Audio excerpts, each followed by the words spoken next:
Units of the Russian armed forces DPR and LPR are still working to achieve the declared goal of the full liberation of the Donetsk and Lugansk regions.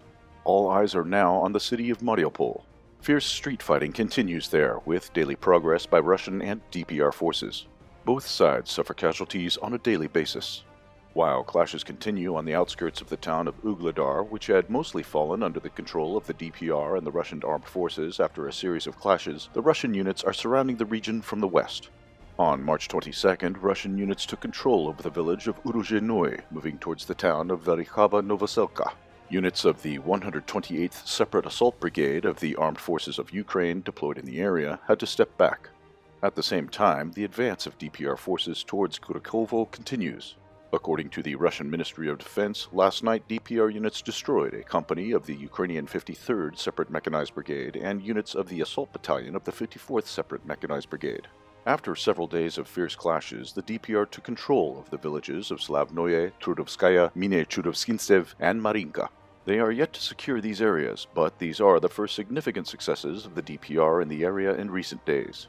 Breaking out of the Ukrainian defenses, DPR forces are aiming to end the shelling of civilians in the city of Donetsk.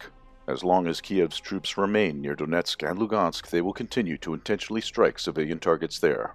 On March 21st, local authorities in the city of Makiva reported that at least 2 Ukrainian Tochka-U ballistic missiles were launched on residential areas. Both missiles were intercepted by DPR air defense forces. Over the past 24 hours, the armed forces of Ukraine have opened fire on the territory of the DPR 32 separate times. During the day, 1 civilian was killed and 32 people were injured as a result of the shelling of the territory of the DPR. To the north, a grouping of DPR troops and the Ukrainian 25th Airborne Brigade are fighting for control of the towns of Kaminka, Novosolovka, Vetoraya, and Vertne Toretskoye. Units of the LPR People's Militia are moving deep into the Ukrainian defense in the area of the town of Popasnaya.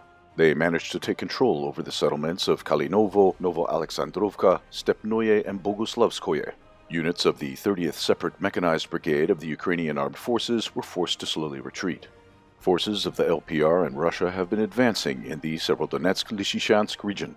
After the fall of Urozhainoe, Kiev's troops focused on the defense of the southern part of Severodonetsk and the center of Lysychansk. On March 22nd, the AFU armory, located in a supermarket building in Severodonetsk, was destroyed.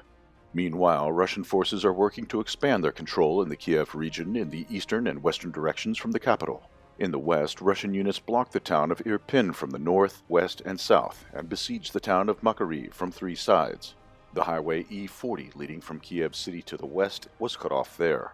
The next important point, the capturing of which would allow to block Kiev from the southwest, is the town of Boyarka.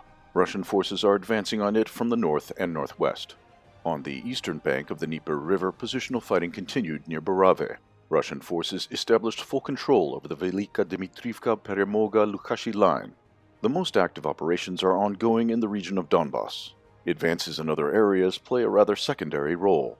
The situation in the rest of the operational areas remains in a state of tactical pause. Russian forces avoid storming large cities. In their turn, Kiev's forces use residential areas and civilians as human shields to deploy their artillery systems and conduct massive fire on Russian servicemen. The Russians respond with precise artillery and airstrikes on Ukrainian units hiding in the cities.